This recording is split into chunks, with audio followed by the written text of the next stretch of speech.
Hello friend, MS horror story YouTube channel में आपका स्वागत है।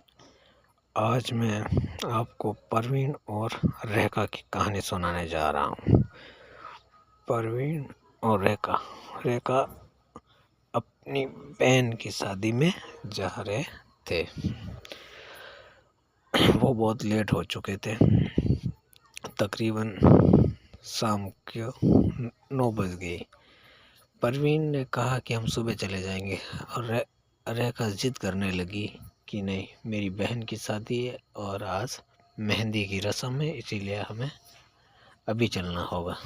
तो परवीन ने कहा ठीक है, जैसी तुम्हारी इच्छा। परवीन अपना सामान पैक कर रहा था, इधर रेखा भी अपना सामान पैक कर रही थी और कुछ देर बाद वो दोनों अपनी गाड़ी में सामान रखा और वहाँ से रवाना हो गए। कुछ दूर जाने के बाद एक सड़क पर बोर्ड लगा हुआ था कि आगे कार्य चल रहा है। तब रेखा ने क्या कहा, अब क्या करें? तो परवीन ने कहा कि हम इस शॉर्टकट रास्ता ले लेते हैं। तो रेखा ने कहा, मैंने सुना है कि इस रास्ते बहुत भयानक है, यहाँ आत्माएं रहती है। परवीन ने कहा, तुम पागल हो क्या?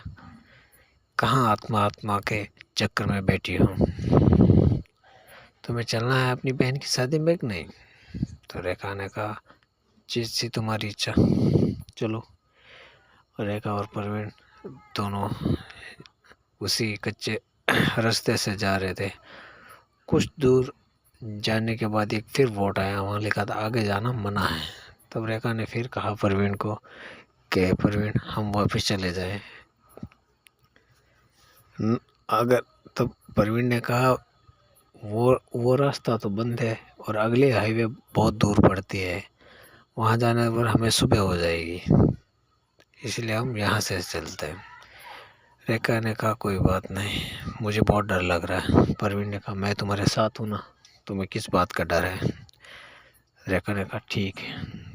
कुछ देर रेखा ने कहा, मुझे नींद आ रही है। अगर परवीन ने कहा, इतनी जल्दी नींद आ रही है तुम्हें? अभी तो सफ़र बहुत दूर है।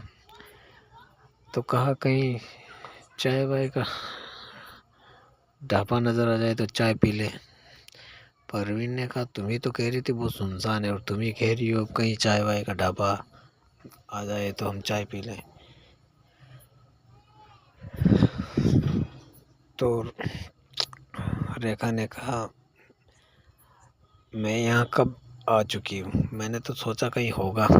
तो अचानक रेखा को एक ढाबा नज़र आ ही गया। परवीन ने कहा, चलो, तुम्हारी इच्छा पूरी हो गई, चाय का ढाबा चलो। चाय के ढाबा पर एक अंकल बैठे थे। उनका चेहरा भी डरावना था और उनकी बातें भी अजीब थी।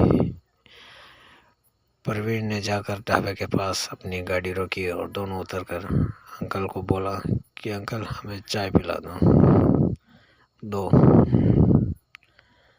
पर अंकल ने कहा, चलो आखिरी बार तुम्हें चाय पिला देता हूँ। तो रेखा ने कहा, तुम ऐसा क्यों कह रहे हो आखिरी बार?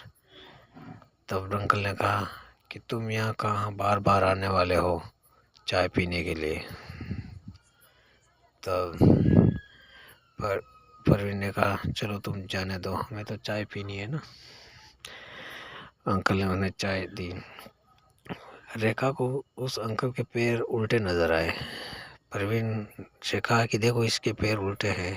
जैसे ही परवीन उस के पैरों की तरफ देखा तो उसे लगा कि सीधे पैर है, पर रेखा को उल्टे पैर लगे। तो परवीन ने कहा, तुम्हारा वहम है और कुछ नहीं। जैसे ही वो चाय पीकर कप रखा और उसने कहा कि हम चलते हैं। अंकल ने कहा, ठीक है, कोई बात नहीं। अचानक वो रेखा को पीछे देखा तो अंकल नहीं, अचानक गायब हो गए। प्रवीण ने कहा अभी तो यहीं थे, कहाँ हो गए? रेखा ने कहा मैंने कहा था ना उसके पैर उल्टे हैं। प्रवीण ने कहा तुम पागल हो क्या, इधर उधर चला गया होगा कहीं, तुम चलो। जिस गाड़ी में बैठकर रेखा और प्रवीण कुछ दूर गए कि एक सफ़ेद साड़ी में एक औरत ने लिफ्ट मांगी। रेखा ने मना किया। प्रवीण ने कहा कि अकेली औरत है, हमें उसे कहीं छोड़ देना चाहिए। ऐसे दोनों बहसबाजी करते करते उसके नज़दीक जाकर गाड़ी को रोक दिया और उस लड़की ने कहा मुझे थोड़ी दूर आगे जाना है, क्या आप मुझे छोड़ दोगे? प्रवीण ने कहा कोई बात नहीं, आप पीछे बैठ जाओ। पीछे बैठ गई वो लड़की। कुछ दूर गए, रेखा ने मिरर में देखा कांच के, तो लगा कि उसका भयानक चेहरा सामने आया। तो रेखा जोर से चिल्लाई। तो प्रवीण ने कहा क्या हुआ? कि मुझे पीछे देखो। पीछे देखा तो कुछ नहीं, वो लड़की थी जिसका चेहरा एकदम सही आया।